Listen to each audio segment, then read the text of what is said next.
decided, okay, other people can deal with the macro stuff. I'm just going to deal with this piece, right here in my backyard. And for 20 years, he's sort of been committed to creating there an active transportation environment.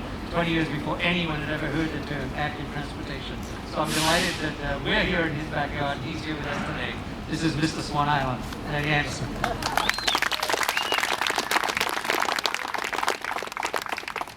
Mr. Swan Island, I have to think about that. But I took a job at Boise Cascade Paper Research in March of '87, and then after that interview, I went for a walk on the Greenway Trail along the river. How many of you have done that walk?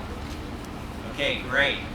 That walk takes you by what's now the headquarters of Daimler Trucks North America, the largest industrial employer in Portland.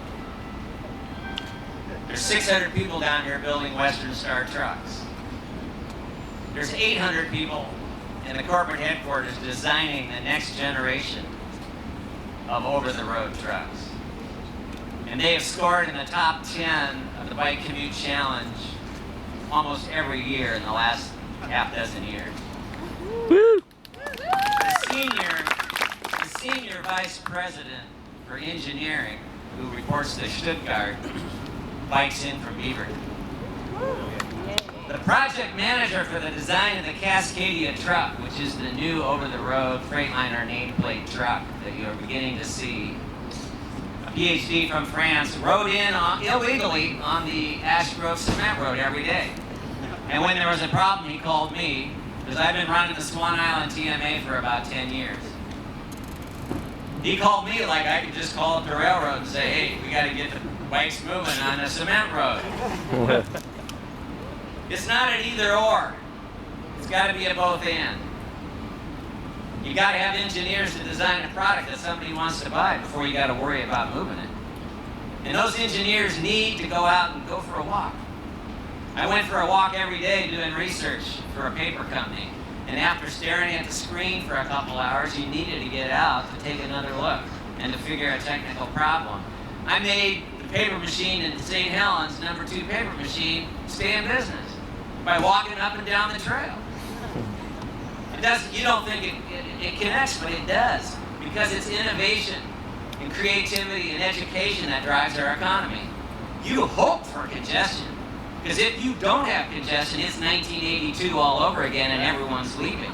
You want to have congestion because so much new stuff is happening. So much is coming out of the people that have come here to live that there's hardly enough ways to get it out. And the interesting thing is, what are they getting out? It's not always something you can carry. Adidas is the North American headquarters for Adidas. Took over a building that was an abandoned hospital from Kaiser. Turned it into a headquarters. 700 people work there. They don't make one shoe. Is that traded sector? You bet that's traded sector. All the planning's doing a job in Dubai. Is that traded sector? You bet that's traded sector. So it's more complex than moving stuff. So we've got to understand what drives our economy, but I want to come back to Swan Island, because that's where I go every day. And what we found is a lot of people don't want to drive. They would really rather be on a bike or on transit or riding in a bus or with a colleague. If you don't have a bus, you can't ride it. If you don't have a bike facility that's safe, you can't ride your bike. That infrastructure is incomplete. Without a complete infrastructure, we cannot get people to make a choice to leave those cars behind. And what is the great obstacle to moving freight when you do have something worth moving? It's people alone in their cars in the peaks. You can look at the data at PSU. The freeways are fine 90% of the time.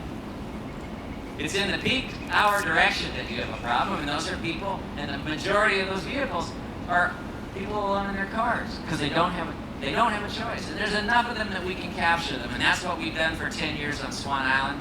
The mode split probably approaches 1 in 5, sometimes 1 in 4. When we have a real success like a FedEx Ground, 1 in 3 of their employees did not drive. Unfortunately, that's going to change in Troutdale because there is no transit, there's no bike infrastructure, and FedEx may need more capacity. But you know what? UPS doubled their capacity on their same footprint right down at the bottom of the hill. So there was a way to skin the cat that didn't involve moving to the far side.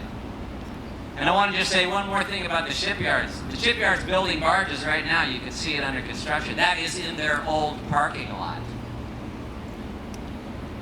How many acres of our industrial land is used to store automobiles? We don't know because the city won't count it. I would like to know that number. It's a serious number. When we help people get to work without a car, we not only make room for freight on arterials like Going Street, Basin Avenue, not to mention I-5, but we also can reduce the demand for parking, which we give away free, by the way. In all this valuable industrial land, the parking is just given away. We can capture that, and we can build barges on it. And we can create something that has value and build our economy. Thanks very much.